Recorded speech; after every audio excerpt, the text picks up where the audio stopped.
gosh. All right. We're in the final 3 questions. Okay. These are random questions, but I'm sorry. I said final 3 questions. Getting closer. Yeah, we're this is going to be maybe part 1 and part 2. Let's record next week too. We'll split it up. Yeah. We can do it continued. That's perfect. Great. Part 1 and part 2. And then we're ahead for your... Yes. I love this idea. This next week. All right. 20 questions. Part 1 and part 2. Oh, yeah, you're right. Let's get ahead. Next week. All right. This is next week's episode starting here. Starting right now. Because I am getting a vasectomy on Monday. Wow. Which is when we would typically record this. So 1 week from today. What time is that? 12 something. 12:45. I got it on my calendar. Do you want to eat before? Oh, yeah. Okay. Yeah. You need to choose like a good last meal. No. Don't say it like that. Before you're maimed. Welcome to the table.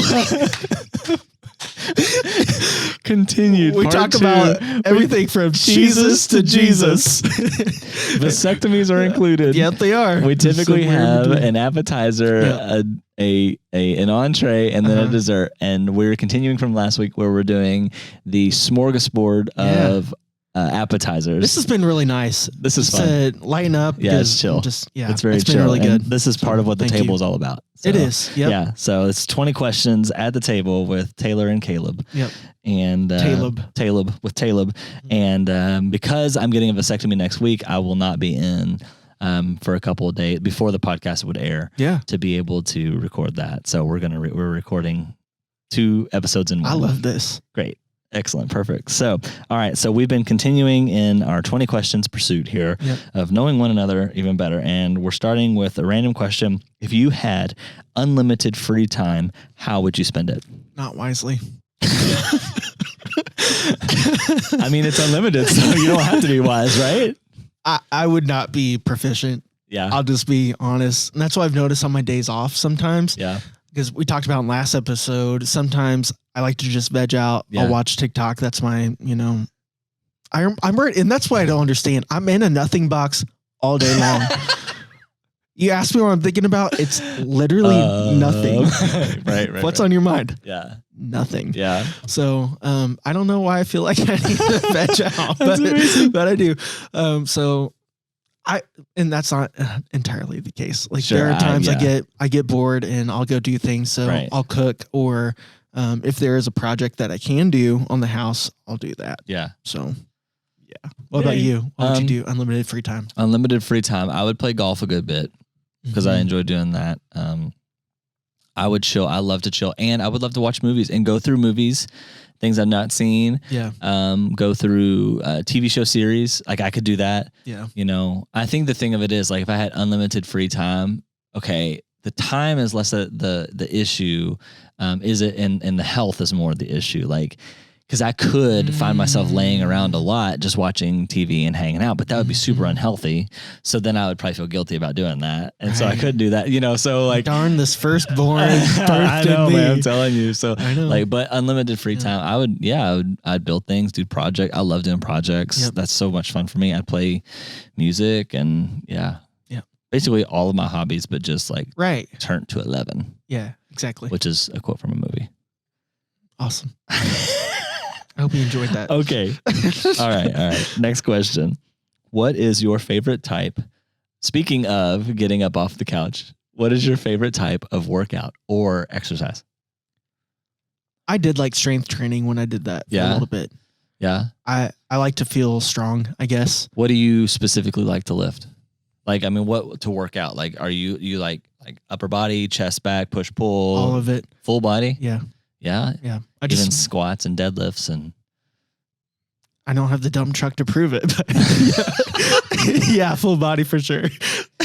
He's got dumps like a truck. Hey. Yeah. And then I'm like, what? No, he doesn't. Flat as a pancake. They call me Captain Breakfast. What is that? That's as flat as a pancake. Exactly right. Strength training is nice because I feel like you can do PRs easier. Cardio is boring to me. Yeah. Yeah. I like exercise that involves competition / fun. So playing golf, basketball, dodgeball, like I would consider that exercise. Like I've been trying to go play basketball every Sunday morning, and play for a couple of hours, and I burn a ton of calories, but I really enjoy that. Like it's hard work for me because I'm way out of shape, but I enjoy that. Yeah. I'm getting to run. I wouldn't run. That's cardio. Your mind's not like I'm working out. I'm working out. Yeah, exactly. And so I love that. I love this guy. I really do love going and playing golf and walking while I play golf because I get to be out in nature, and if the weather's nice. I mean, if it's nasty weather, then not. But I enjoy doing so. I like hiking. I love hiking. Oh, that's an easy one. That's fun. I take back my answer. Yeah, I like to hike. Yeah, walking. I love walking for sure. And doing that kind of a thing. I think that's fun. I like to lift too. Yeah. But I probably prefer those other things. It's. I think part of it is the social component. I love the social component of it. Like getting. I wish we would do. We have a gym here. Yeah. I wish we would have free time to do lifting. If we had showers here, that would be a game changer. We'll just go to Miriam's. That's true. She just lives next door. Yeah. Yeah, that's perfect. We just totally told us. Yeah. Everyone where she lives. Oh, wait. No, next door to what? You have to bleep that out. Whoops. Anyway, so the next one. Okay. If you could have one superpower, what would it be? Flying. Easy. That was quick. Yeah. Think of how many times we've been doing work and it had been like done. Yeah. If we could fly. Yeah. Fly. That's true. I mean, electrical, lighting, cleaning. Yeah. Painting. Getting to work. Flying would be pretty cool. Yeah. But what if it's cold outside? Wear a Carhartt. I like it. It's raining. I'm not flying today. No fly zone. I'm wearing a Carhartt. Miriam couldn't do flying because of the birds. I mean, how fast am I flying, I guess? I don't know. How fast could you fly? As fast as I wanted to. Well, how fast would that be? Top speed, 200 miles per hour. Oh my gosh. Yeah. Yeah. You got to work in a flash. Goggles and a helmet? I don't need to. It's that fast. And Taylor died. in the most intense way possible. In the most intense way possible. He flew through a bird going 200 miles an hour. Yeah. He for that bird. He ran into a peregrine falcon. It was terrible. Yeah. So anyway, okay. My superpower would be I would love to be able to hear what people are thinking. I know it sounds terrible. No. But let me tell you the reason. I already do that, so I'm telling you now, you don't want. Right? Yeah. Okay. And the reason why it would be because of as many like counseling and conversations that I have with people. I would love to be able to know. Okay, so what are you? Are you telling me the truth, or are you telling me what you want me to hear? Yeah. You know what I mean? And I feel like that's terrible to say. But at the same point, as a pastor, a lot of times people don't want you to see what they're actually thinking, or because they're ashamed, they want to at least look somewhat good in front of you. And I hate that. I'd rather you just be real and know that like I'm not judging you in this way. Sure. But I want to help you in that. And part of what I do is try to cultivate that kind of an atmosphere. But I think some of that's just inevitable with people because they want to represent themselves well. Yeah. And so I feel like I could help a lot more that easily. Way. That way. Well, they probably, I mean, if we're being honest, if you're able to be transparent. Yeah. I mean, truly transparent, you're probably going to have less people to counsel. Yeah. Because they'll be real with their problems and, little problems create bigger problems. Yeah. So if they could have been real about the little problems, right, the big problem wouldn't be And then there. I think you could even take that and like, I feel like you can make a decent living off of something like that too, So it could serve really well. And anyways, that, or if there was a superpower to be just translated somewhere instantly, that would also be one. Like teleportation. You'd save so much gas. Dude, that would be amazing. As much as I drive and stuff, I'd be like, bang, bang, boom. Like, would you travel more? Oh, yeah. Heck yeah. Because it wouldn't be traveling. I would just be there. Okay. I'd be like, yeah, I've seen China and Italy. And Today I went to Italy for lunch. What would you do today? Well, I went to the library and I went to the coffee shop. Oh, that's cool. I went to the Eiffel Tower and the Great Wall and Carnegie Hall. And you know what? Yeah, okay. That would be pretty cool. I didn't think about that one. I would do that one. I'm still stuck in the practicals. Yeah, I would do that. Okay, all right. I guess you could teleport to the attic. To the attic? Yeah, so you can run wires. I'm still stuck on electrical. I got you. Okay, speaking of electrical, what's the silliest way that you have accidentally injured yourself? Was it electrical? I don't know. I'm asking. I just know that every time you do electrical, you come out bleeding. I get cut myself every time. Every single time. I'm not like every time this man works on electrical, he always comes out bleeding. He's not allowed to do electrical at church anymore because of our hazard pay. We can't afford it. Was that prorated? How did that work? He's coming out. Oh, I'm bleeding again. I'm bleeding. Okay. Always. I think I know the way. I already know your answer. I think the largest way that I've almost 100% died was we were renovating a house in St. Paul. And this is like, if you haven't been to St. Paul, you're missing out. It's a wonderful cornfield of hopes and dreams. It's great. You should go. So I was renovating this house. I think it was carpet or something. I did not want to go to the dump because that's expensive. A. B. It's a waste of gas. C. Ozone. Who cares? Right. Okay. So, you're out in the country. It's fine. It doesn't count there. It's allowed. It doesn't count there. I mean, you already have the cows, you gotta releasing all the methane. There you go. Right. So I went to Love's, the gas station. I probably went on my quad. Like, let's just tell the whole story. Yeah. So I got back to the house and I was putting gasoline on the burn pile to burn. And I was on the phone with Kaleb and I could not get this thing to light. He and I were just catching up on the day and stuff. And I'm trying everything. I'm lighting little things. I finally, because what I didn't want to do, I had a torch. Yeah. I didn't want to put torch to the fire because I was like, that's not going to be good. That's not wise. Yeah. So I tried to keep lighting up like little cardboard or something like that. I finally got to light. And then it went.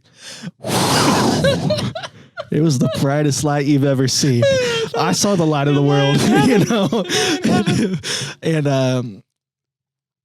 I don't know what I said. I think I said, "Oh my God."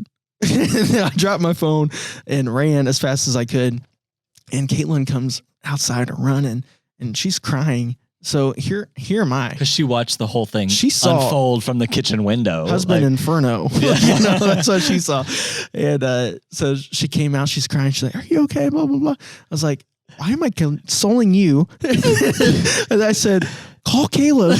Call Kaleb." That's actually what I first said. That was the first thing you said. Call Kaleb. Let him know I'm okay.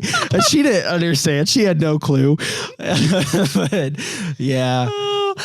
I'm on the other end of the line, and all of a sudden I just hear this. Hello, Taylor? Taylor? The rapture. And you're like, you got a call back from Kaylin. Taylor just like blew himself up. Yeah. Oh my God. It was of course, amazing. That story's cranked to 11. Oh yes, it was perfect. Oh yeah, I knew that was going to be the story. That was. I mean, and then there's just a myriad of other ways that I've injured myself. That was a great one. I've stepped on it through a nail. Pitchfork to my big toe.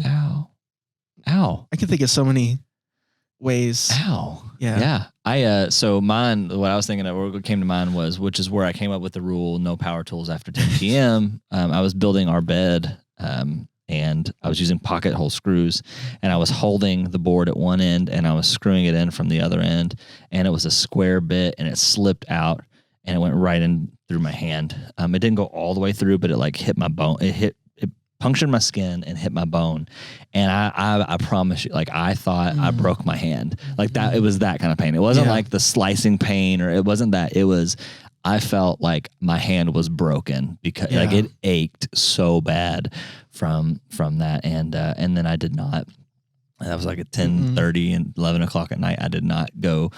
All I did was I'm like, okay, I'm gonna put my tools down. I'm done. And then I put some gauze on it and went to bed.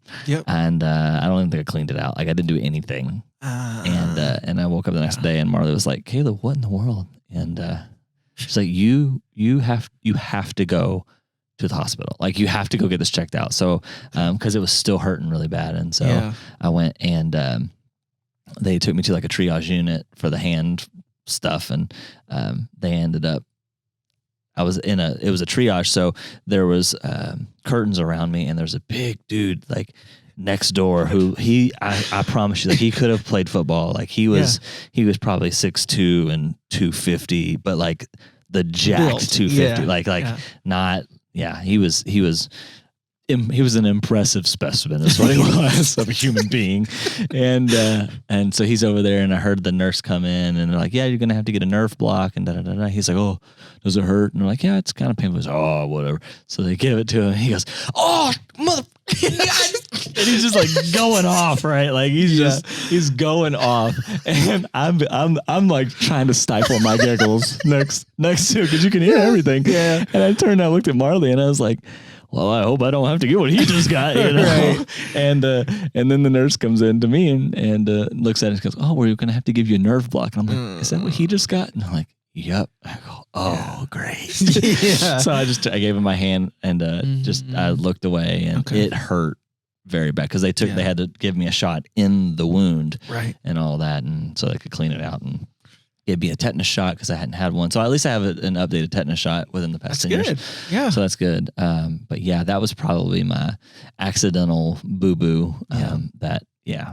has happened to me. I've done a few other things as well. It's just part of the territory. It's just, I remember I have a picture of a like crease and goose egg in my forehead when I was doing some plumbing, where the wrench slipped off and hit me right in the forehead. And plumbing is the worst. Oh, that hurts. So I hate plumbing. Easily. Yeah, I hate plumbing. Okay, so last week we had a bunch of like random and kind of fun ones, and these have been a couple as well. But now we'll get into a little bit more of a deeper question. Okay. Or a couple. I only have a couple more. Okay. What would you title this chapter of your life? Yeah. I thought that was a really good question. I don't think this is exactly on the mark, but I'm going to say intermission. Okay. And what it is, it's a freedom to just kind of be for a minute. Okay. Where there's not a whole lot of pressure. Yeah. As far as in my adult life, I'll say it like that. Yeah. In career wise. At my last church, I was definitely more heavily evolved, and did you say heavily evolved? Involved. Or heavily? Okay. Involved. Like I was in meetings where I don't have to be in, in this place, and at least in this season. Yeah. And there's just been a lot of pressure that's been alleviated. So it's almost like an intermission of pressure. And you guys I'm incredibly thankful for this, is that you've allowed me to, kind of be who I am. Yeah. And, of course there's things I need to do because that's on the job title. You do those things, but for the most part, there haven't been a whole lot of that. So it's almost like intermission, be you, rest. Right. That's good. Yeah. That's cool. That's cool. I think for me, it's probably, okay, let's go. Okay. Like I feel like that's where we are. Just a lot of stuff personally that I'm, just working through with, building the house, living. By the time our house gets built, we will have lived with my parents for a year. And, that's a decent amount of time. It is. And to not have a home in that sense that is yours with your family, that's been a journey. But we're now getting like this Friday, hopefully we'll be able to start having drywall at the house. It's incredible. And so it's like, I'm like, okay, let's go, and I've been working a ton at the house and then in here and in between and trying to get things done so that we can go. And get that in there. And so I think like the, okay, let's go is I want to enjoy this season and where we are, but at the same point, I'm excited about getting past this point so that I can feel some, I don't want to say closure in that, but getting to a place where I can really focus more on what's going on here at church. Sure.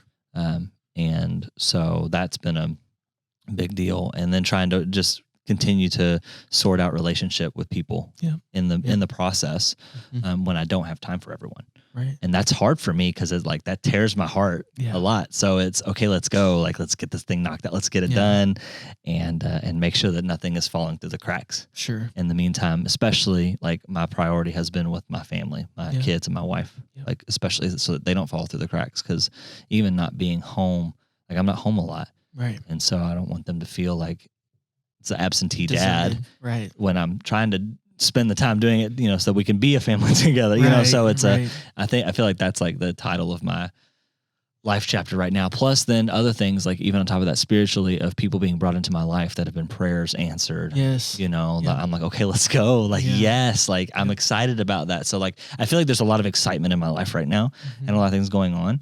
There's also a lot of like, I don't want to say pressure because I want to call it, I don't necessarily feel like it's pressure, but it's, there's just a lot that's there right now. So whereas kind of the opposite for your life, right? Like you're at intermission, I feel like the pressure's being released. Yeah. Like I feel like there's a lot of stuff going on right now. I don't feel emotionally overwhelmed by all that. I'm physically tired by a lot of it. I think you're doing incredibly well. I've told you that a couple of times, but I think for what you are walking through, like props to you. Like, thanks. You're doing really well from what I see. Thank you. Yeah. And I feel like I'm in a very good emotional, spiritual space.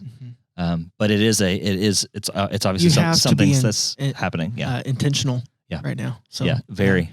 You can't let that down. So you're doing a great job at that. Thank you. Thank you. Yeah. It's been a fun journey. Yeah. Let's go. Yeah. Okay. Let's go. Well, it's been filled with so many, hills and valleys too, because for a minute you're like, we're going to buy a house. And then it's like, oh, we can't find a house. And then, we're going to build.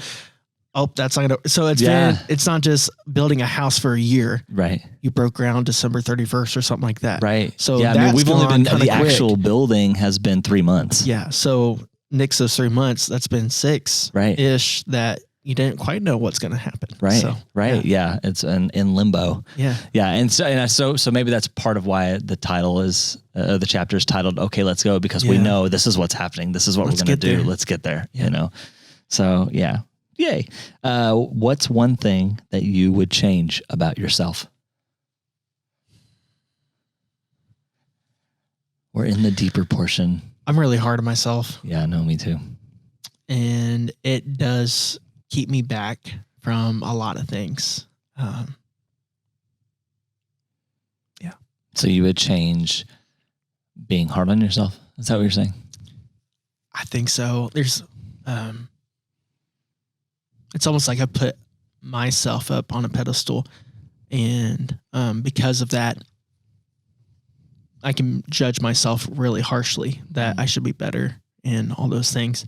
And I know that's very common. I know people do that all the time, but I think that elevation of self, it bleeds into relationships. It bleeds into, we talked last week about almost like my public persona of, I could be bright, cheery, and interact with people. That's a switch that I can flip on, and it's like, oh, that should be your genuine self. Even like on the podcast, it's sometimes it's like, I mean, dear God, you've been in church all your whole life. You can't talk about God more. Like there's these, and I know whose voice that is. Yeah. That's not my father's. Yeah. So I know that there's, maybe it's more of my mental state, like the way that I talk about myself to myself and the way I see myself, those kind of things. Yeah. So. Interesting. Yeah, that's good. I think it really limits relationships and the things that I do. Yeah. Yeah. Yeah. One thing that I would change about myself would be probably to chill more. Like, I don't feel like I'm high strung necessarily, but I feel like sometimes I'm just too much for people. And like I recognize that. And so I think that's one thing that I would change is to just like dial, like if Kaleb is like at a 9, maybe bring him back to like a 7 when it comes to personality and people. I think that for me is one of those, I don't want to be a burden to people or overwhelming to them in that. And so I feel like that's one of those areas where I like, okay, let it be, like, just relax. And I feel like I'm learning that more as I get older. But that's one of those areas that I feel like I would change about myself would be to let them be, let them rest, let them sit, let them grow.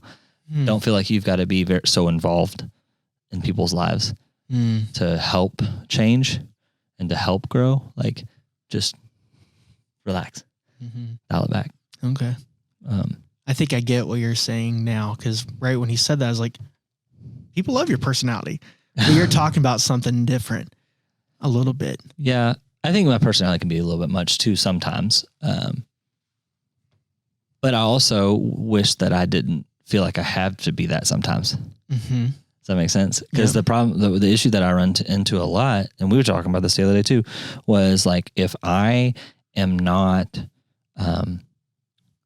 overwhelmingly infectious, and you know, if for whatever reason for that day I'm just like, I'm not very chatty, then the automatic assumption is typically, well, what's wrong? Yeah, something's wrong, and that's not necessarily or typically the case. Sometimes it's literally like, I'm just kind of tired. Nothing is wrong. I just don't feel like talking right now. Like, and sometimes that can be maybe misconstrued as like, I'm upset with you or anything like that, and that's not, rarely ever is the case. And if there's something that I'm dealing with, then either I need to process it before we talk about it, or we'll talk about it. But I think for me, sometimes that's one of those areas that I wish, like, for my life could change, where I could just be, and that's something that maybe I just have to get to deal with, you know, with people, because that's their expectation of me, and they love me and they care for me. Like, it's not from a bad place. It's from a caring place. Like, hey, is something wrong? You know, kind of thing. Like, I recognize that. I just wish that I could feel like, hey, you can like be to yourself, and it not seem like something is really wrong. Because rarely is it. Sure. You know. Yeah. And so, I was praying, because we had that conversation this past week. Well, it'd be 2 weeks from, you know, this being aired or whatever. But I think there have been yokes that as a pastor you have had to almost retrofit. And as you have learned over time, maybe some of those yokes that you've put on weren't necessarily God-given. So as you put on the yoke that Jesus has given you, there's going to be some adjustments, and you have to get used to this. It's going to feel, because weight's going to be put in different spaces. So it's not going to feel comfortable. So one of those things is, especially for our type, is we want people to have a good experience when they encounter us. I want them to encounter Christ, and Christ is this, and he's this, and he's this. So that's the ideal experience I want them to have. And I think that's also something that may be lifted from you. And I do pray that release is something that you can do joyfully. Because it's not easy. Especially, you want as many people in your circle. We're very different in that, like, my circle, I'm closed. Like, sorry. You know, no vacancy. Yours is, it's always open, and that is Christ-like also. And at the same point, there's also been, I think there's been some false pressures that have been allowed, you know, in those times. So it's an adjustment for not only for you, but then for all those around. Because Kaleb, honest to God, you have been places in my heart that only God has tread. That's special. So as you get in your correct spot, there are, the flesh is going to want to say, well, Kaleb let me down. And that really hurts you. And what the Father revealed to me was, I was holding your heart the whole time. And one of my sons, Kaleb, is who I operated in, but Father still held my heart. From day one. When he spoke me into existence, he had me. And you got the awesome opportunity to be an intercessor. You got an awesome opportunity to be a hand at, you know, in a season. So I've been praying about this, and one of those things, it's not just for me, because you're God. How many people do you touch, you know? So as you begin to adjust to your new yoke, that that I pray grace over you, not just for you, but then for others, because I know they'll bring true rest to your heart. So I receive that. I receive it. So what legacy do you want to leave on earth when you're gone?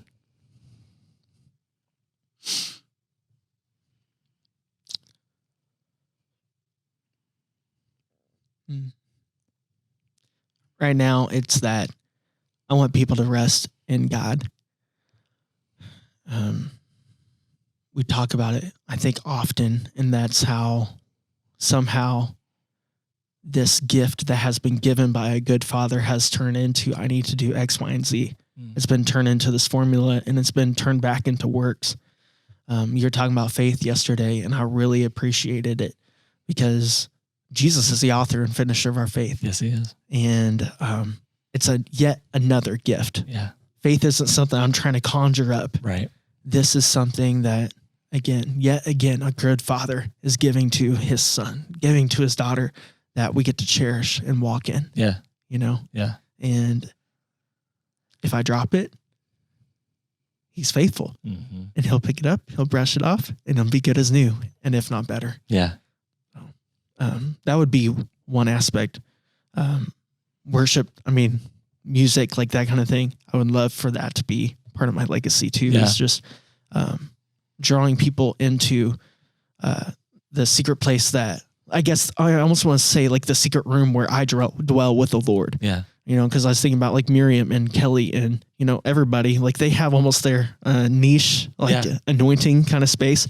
And I would love to help people get to their own space. That's cool. With the Lord. Yeah, that's good. My mom used to always say that I want to put your hand in Father's hand, like that make that introduction, right? Yeah. Make that connection. I feel like I've taken on a lot of that myself, and like I want to introduce you to a good father.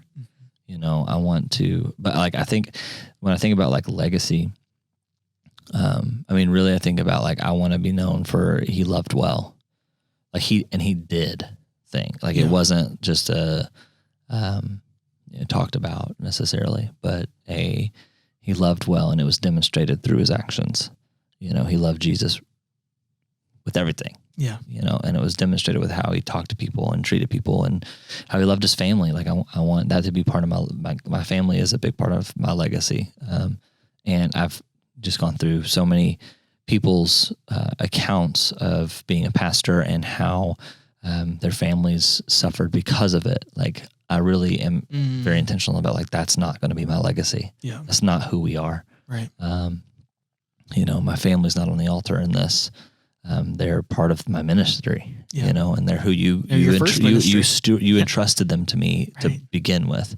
And so I feel like I can steward them both well, because he's at the center of each, and so I think that's part of the, for the legacy for me. Like as I leave this place, I want to think like I'm thinking about it in a different context, like of my kids. I want them to say, to think that like they hung the moon in my eyes, like, and they're all that I care about, and for my wife to think that I loved her well and, treated her well, and, for the church and for the people around me that he was there for me, he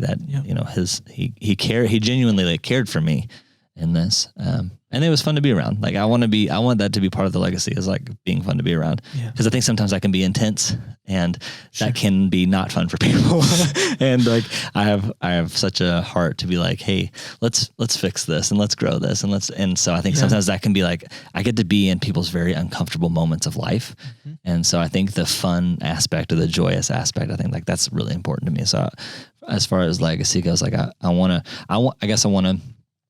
want people to feel like I'm a better person because he was in my life. Like I was closer to Jesus because he was here. Yeah. I loved my wife better because he was here. Yeah. I learned how I loved my kids better because he was here. Like that's what I want my legacy to be. Is like, this was a positive thing. Yeah. That's I think you're well on your way. I hope so. I hope so. So, that's all my questions, man. It's 20 something, 20. I think it's 20 questions. I didn't really actually count them out, but 20 questions at the table. That's awesome. This has been a fun podcast. Like we broke it up into two. I liked it. Sections. It was nice. Yeah. I hope you liked it too. And, if you can think of any questions that you would like for us to answer, it'd be fun. Be sure to comment. Yep. And maybe we can even form an episode around it. That would be fun. Cool. Too. So anyway, do you have anything else you want to share? Say? No, I've got pork butt in my mind. Okay, well, in that case, we're smoking a pork butt right now. Maybe next week's or the following week's episode is reviews of the pork butt at the table. Oh, we could. So, yeah, hello. Awesome. Well, thank you for joining us again at the table. You always have a seat here.